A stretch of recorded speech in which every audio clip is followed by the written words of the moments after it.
again.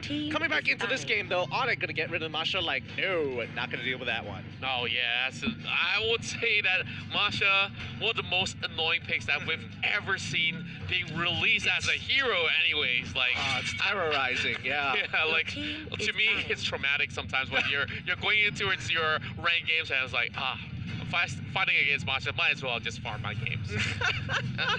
Yeah. Or you just head to another lane, It's hit like, in the jungle. oh, we won the team fight, but I just lost like my literal whole top side. It's like, oh, we got the Lord. Oh, there's the Masha taking the back door.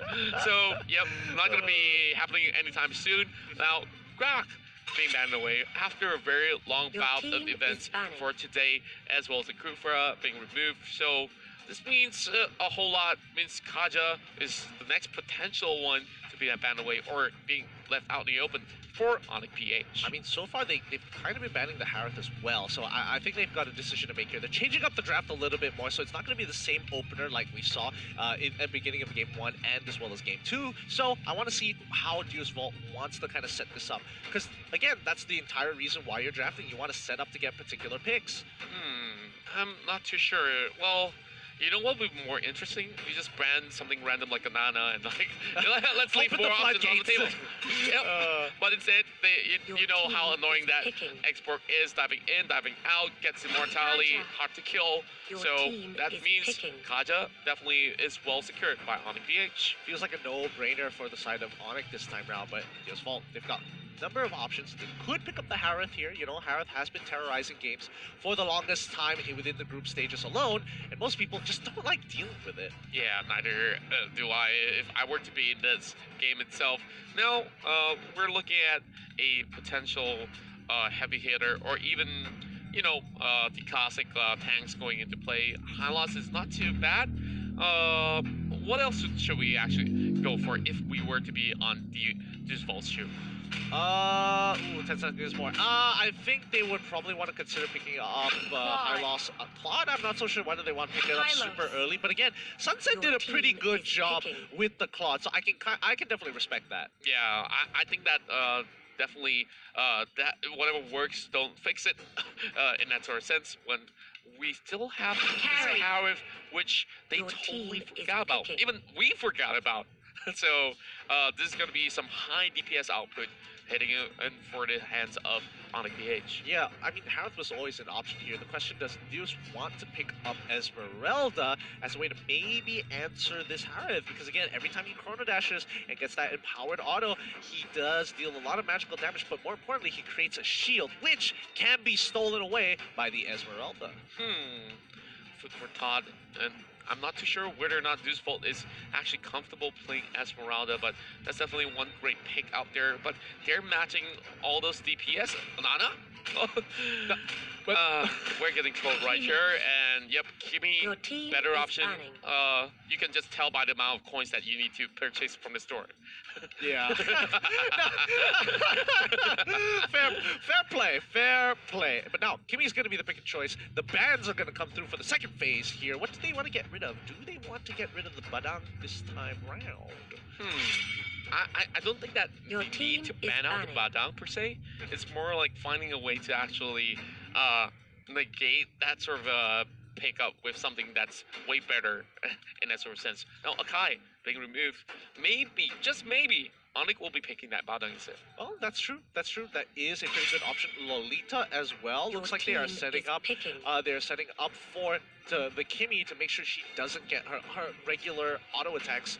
Are they even considered? I wouldn't even consider them auto attacks or paintballs. Her projectiles basically going to be blocked by that Guardian's Bulwark. Selena this time around, even better to have a team that kind of sets up the siege. I like this now. Oh yeah, this definitely looks great, and we have another high burst damage heading in, and I'm thinking that this Cho here is possibly going to be that sort of a bursty Cho, or if you really want to go semi-fighter, that's going to be great as well. Baxia, always great to have on board, so they are considering this as they slowly hover. If not Baxia, then what?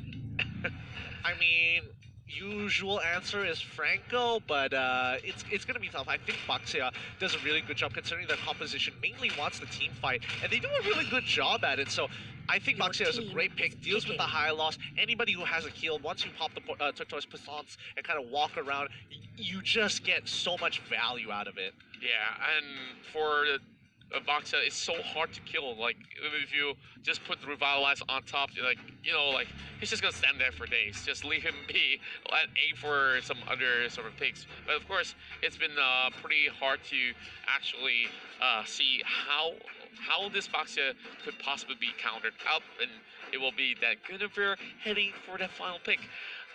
I'm thinking that this is pretty greedy of the options that they're taking here if they were to lock that in. But wow, 2 assassins and 1 great marksman in the table as well. Same with that sort of a Kimi pickup. Well, I'm not too sure.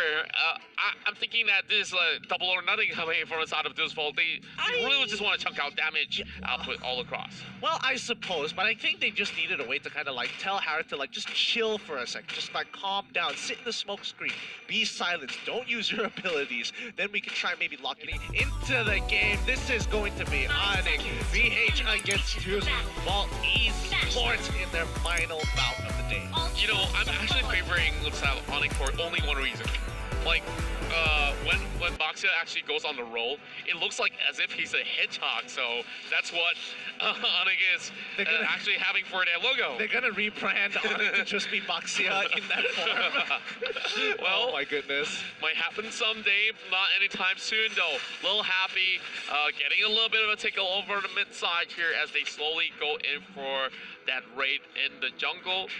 Lar on the Cho here, already facing off against Sunset, but it's going to be pretty easy for him to actually hop back with Battle Mirror Image coming up online later on. So here we go, a little bit of that raid in the jungle as we speak of it, as Delar has no business to do right here. Well, what is going on? Okay, so here's my thoughts. Deus Vult, they're like, all right, you know what? We're going to go as a 5-man, sacrifice 1 wave down to bot side because we don't want Zika to get damaged, get too hurt, but he needs to sit around to get the EXP. They're going to give up this tier 2 here. Greed, he's looking for him. He's spinning around. He's like, where are you? I'm going to find you this time around. And now the rest of the team, they lose their turret at 1 minute into the game. There's only one other game I know that the exact same thing happened, but again, I don't think this is the right call. Well, I think that Onic definitely did something that's really great. Though they do lose a little bit of those levels, but they open up the map, which means that they will not be caught out all too much by all these assassins of Deus Vult. Yeah, again, Greed is just going to hop around for the most part. It's kind of leash for the rest of the team. I just kind of want to see how this Natalia is trying to come back into this game. He is level 3. He's lacking a lot of farm. Yeah, like eventually we're gonna see members of Deus Vult here, of course, hitting that early level 4. Like 4 Canoe has already got himself healed, but of course Sunset is so slowly taking their time, just having a little bit of 1v1. Yep. I don't think that in any sort of a given opportunity would Sunset even dive head first to actually try to fight against the Cho. Yeah, and now they're kind of contesting down on bot side here. Cho should be able to have first rotation, but he gets locked down. Zika is going to be locked. He can't get out. Again, a smoke screen, great way of trying to get out, but the moment it times out or he walks away, he gets chunked out. Well played. A great catch for Oh My Venus. Now, for the side of Deus Vult, they're also trying to actually fight for this turtle, but instead they look upon wise. They might just be the wall charge coming in. Well, sorry, they saw maximum impact instead. Slip of the tongue here, but it's gonna be a little happy, of course. Open up the righteous pathway with Delar coming from the back, and he's trying to set up the way of the dragon, but does not be able to do so. Yeah, I agreed. Again, coming in, making sure he's just controlling the space all the time. Deus Vult isn't able to re-engage this time round, and Turtle has, again, under the contestant from both sides. Now Sunset getting caked, and that will be the way of dragon. Yep, pretty much a done deal for him, and great calculations coming from the Cho. Yeah, great calculations overall. this time, I'm surprised when Chos don't take high and dry in most situations. Like previously, we did see Onzika himself playing the Cho with the killing spree, which to me was an extremely interesting way to play the emblem, because you're not gonna have that extra damage in the 1v1. But you know, when you get multiple kills with the Jukundo, oh yeah, or so happen to auto someone with a Blade of Despair, it's pretty tough. It stacks a whole lot in that sort of sense, and of course you gotta think like a kung fu fighter, and you can just beat down any opponents in your hands. Oh. And, well, Wise almost getting taken down by Sunset, but there is the Lar to actually help him up. Not for Zika though. Time after time we're seeing the Nata getting taken down. Same goes to Cho. Great rotations from Deus Vult to punish the moving target right there. And now we're looking at a little bit of that 50-50 sort of traits, and Greed already getting spotted by a little Happy. Yeah, and he's peeling backwards. Lil Happy, he already has the Ring of Punishment. He's like, nah, you're not gonna get anywhere this way. Stay all the way back. They break mid-tier 1, and the rest of Onic, Deus Vult is going to be moving on. Yeah, the only item that we see that's pretty huge for now will be Onic with LI for getting the Ogre Tomahawk. And, well, of course, no major items have been actually being brought out yet. A little bit of movements all across, both sides being a little bit more calm and composed as compared to game 1 as well as game 2. Yeah, agreed. I think both of them turned. Oh, a very flashy play here. Flickers forward, tries to look for a catch, doesn't get vision, so he doesn't land anything. No Divine Judgment at all. Forced to walk away. Bottom side though, we're looking at Greed here, just giving a little bit of chase here. Venus, oh my, that's a great element there to actually bring Lil Happy down, but he's still surviving, not for long. Sawo, the next one on the list, as we see the Abyssal Arrow does not connect, and now it's going to be LY for Canoe, taking down Kupi with one last auto attack, and auto attack. Oh, that was so brutal. He waited there just like, oh, Blazing the Wet, no problem, keep going, no worries.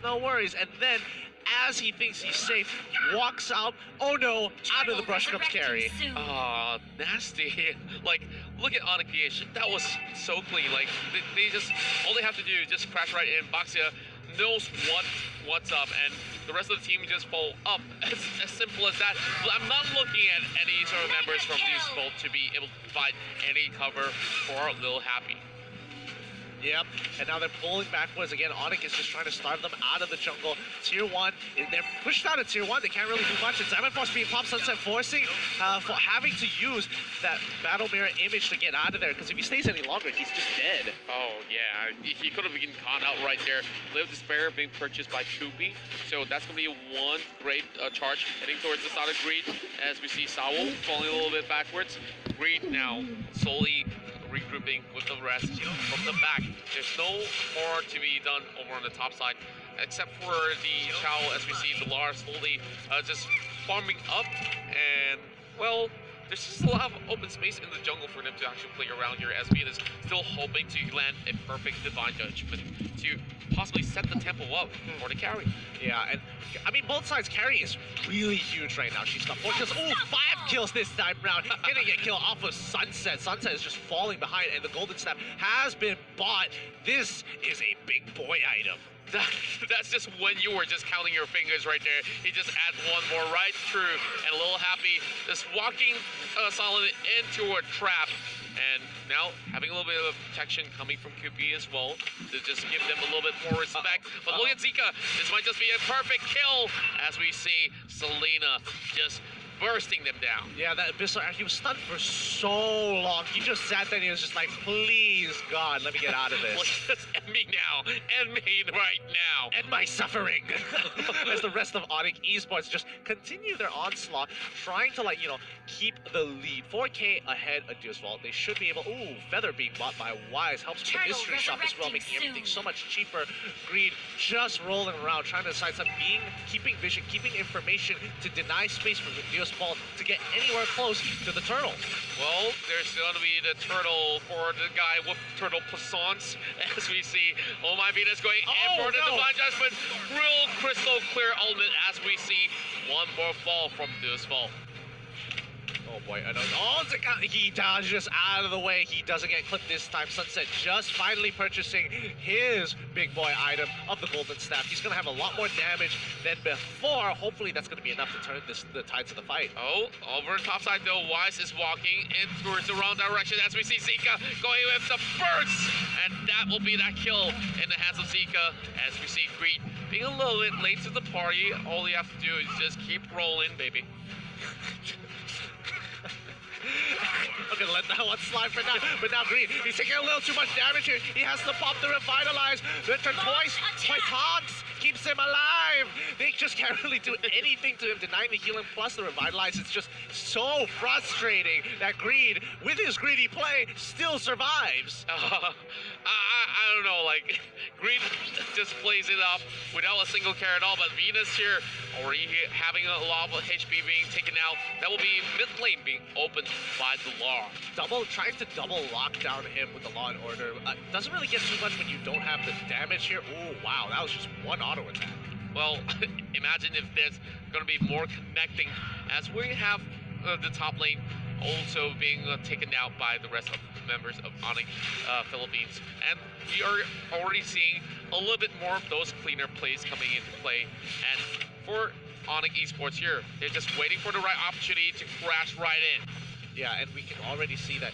I mean, Harith it just bought his concentrated energy, and he's willing to fight. He can sustain through all the damage, forcing the pop out, the Xamine Force to get another reset of that Chrono Dash to get out of the way. But again, he's got to be super, super careful. Yeah, and for Venus, if he ever gets a catch, there's not going to be any follow-up, so he's treading on team lines. There's going to be a Lord up online. Oh, do they bite the bait here? Maybe they might just actually go for it. Like, as we can see, over on the bottom side, Kiwi alongside with Clark already trying to take down some of all these minions marching towards the bottom side. And now maybe they just need a tank to come in, but it's a little too late. Onic Philippines will be able to snatch the Lord. I think Jusol was willing to give it up. It's like, all right, it's fine. You can take it away. We're not going to risk the potential of sticking our noses out and getting caught by Oh My Venus again.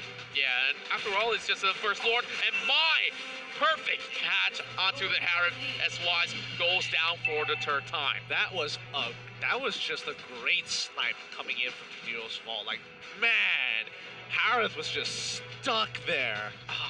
I don't even know if he even had time to respond. If he just blinked an eye right there, he's dead. And yep, right now, Onic playing with 4 members without Wise. It's going to be a Divine Judgment taking it 4 versus 4. Zika already on position to actually flank. That Lord's just going to be heading in like a truck as Wise just popping as we open up. There goes the flank coming from Zika as well, trying to take down Green, and Green will fall for the first time in a long while. They were standing under that turret for so long. They traded 1 for 2 there in favor of Onic PH, but let's see how they kind of play this out. Like, all right, sure, you got those 2 kills, but you can't really net anything, and they're dragging the game like they did previously, where they just needed to close it out. Yeah, their wings being purchased here, and I felt like the only way that they could close this one cleanly is that the Chow sets things up instead of Greed starting off the fight first, because Boxia is really easy to predict some of all these movements coming out. But if you were to have that flicker with the dragon to actually start things off and Venus to come in much later, then maybe it'll be a better catch from there. Yeah, it's honestly fishing for both sides here. Can Oh My Venus get a catch, or is it possible for someone? Yeah, he looks for these angles and flanks, but can he actually get them? Oh, good damage here. He pops down the smoke screen as well, just to kind of not allow himself to get hit by that divine judgment. Yeah, that's definitely a great distance being created right there. While looking at Venus here, haven't really dropped a single time at all. Really clean movements coming from LY4Q as well. Well, for Lil Happy, he's already got that immortality, so he can also slowly tank up the front line. Lark can spot it out, and here comes Boxia. Ooh, gets a good hit onto Lil Happy here, but Backline is in trouble! They get a good catch onto Cupid, but he uses the chemical refinement again. It's a backline. Lil Happy trying to survive. He's there a little bit more, but they can't finish him off. What a play coming in from Onic PH. Wow, loving how they actually catch people off. Speaking of a catcher, Zika has been the biggest fish to be out of the ocean. I mean, they made it. Honestly, the flicker, everything, the lightning dash as well, dropping the lightning bombs. Like, oh my goodness, great play coming in from Oh My Venus. Very close to actually accomplishing it, but again, just not enough with the help of Deus Vult. Oh, another one! They snag a free kill onto Lil Happy, breaking the immortality. He goes down. Topside's in trouble as Onic want to end this game now. There we go, Onic, the Philippines, they are going in for that double kill on the carry, and now it's green light to go, and they will slowly close out the game, and Sunset does not have the blazing duet to do anything at all. Here we go, Onic Philippines will take this.